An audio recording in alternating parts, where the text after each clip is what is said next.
Dalam usaha kita membanteras ajaran Syiah di bumi Malaysia ini, maka beberapa perkara perlu kita usahakan, beberapa perkara, iaitu antaranya memantapkan akidah Ahlus Sunnah wal Jamaah. Dan pemantapan akidah Ahlus Sunnah wal Jamaah itu sepatutnya dan semestinya diseragamkan di sekolah-sekolah lagi. Terutama sekali akidah-akidah yang boleh menjadi ataupun perkara-perkara yang boleh menjadi bahan ataupun senjata ataupun bara yang boleh disiram, boleh dinyalakan apinya oleh Syiah. Seperti umpamanya kita kata kepercayaan ataupun akidah Ahlus Sunnah wal Jamaah terhadap sahabat-sahabat radhiyallahu anhum, mana mesti diperkasakan di sekolah-sekolah, mana sukatan ataupun silibus di sekolah mesti diubah ke arah memperkasakan akidah Ahlus Sunnah wal Jamaah. Di samping itu perlu juga kita mengenali musuh-musuh dan pegangan musuh yang boleh menjadi kekeliruan kepada kita Ahlus Sunnah wal Jamaah. Dan juga antara lain kita perlu mengenali di sekeliling kita ini ada golongan-golongan munafik. Golongan-golongan yang berwajah seperti kita, yang bertopengkan Islam seperti kita, bahkan nampak lebih Islamik daripada kita. Tetapi sebenarnya mereka adalah merupakan musuh kita yang sentiasa menanti saat kejatuhan kita, untuk bahkan lebih daripada itu mereka menanti saat untuk meratah kita, menjadikan kita sebagai mangsa. Dan saya suka untuk memperingatkan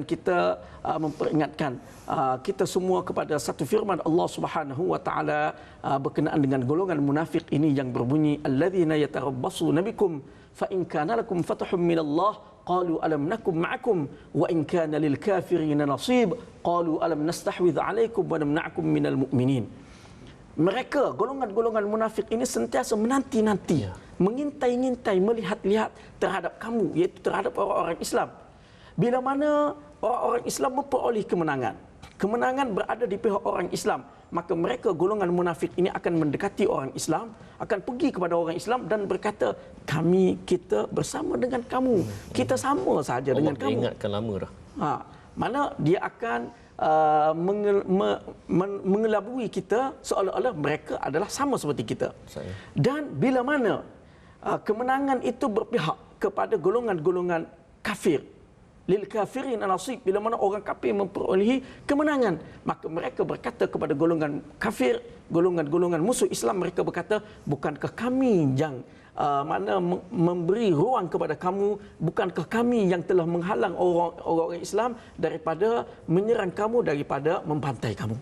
Jadi ini sikap golongan munafik, dan perkara ini kita boleh lihat dahulu di dalam sejarah umat Islam dahulu dan sekarang ini. Kita boleh lihat apa yang berlaku di Afghanistan, apa yang berlaku di Iraq, apa yang berlaku di Syria, dan sekarang ini apa yang berlaku di Mesir. Sepatutnya menjadi pengajaran kepada kita betapa golongan munafik yang bertopengkan Islam ini sangat-sangat bahaya kepada kita, yang mana mereka sentiasa menunggu-nunggu saat-saat kejatuhan kita untuk menguasai kita.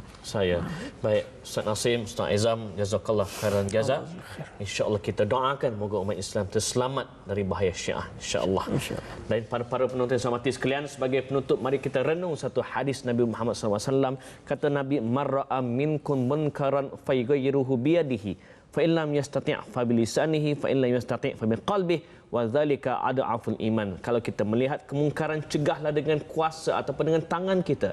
Kalau kita tidak mampu, cegahlah dengan lisan kita, bicara kita. Kalau kita tidak mampu juga, paling tidak kita cegah dengan kebencian hati. Tapi Nabi ingatkan itu adalah selemah-lemah iman. Terima kasih kerana menonton Pentas Bicara pada malam ini. InsyaAllah minggu depan di Pentas Bicara kita akan membicarakan Mesir berdarah. Terima kasih kerana menonton. Assalamualaikum warahmatullahi wabarakatuh.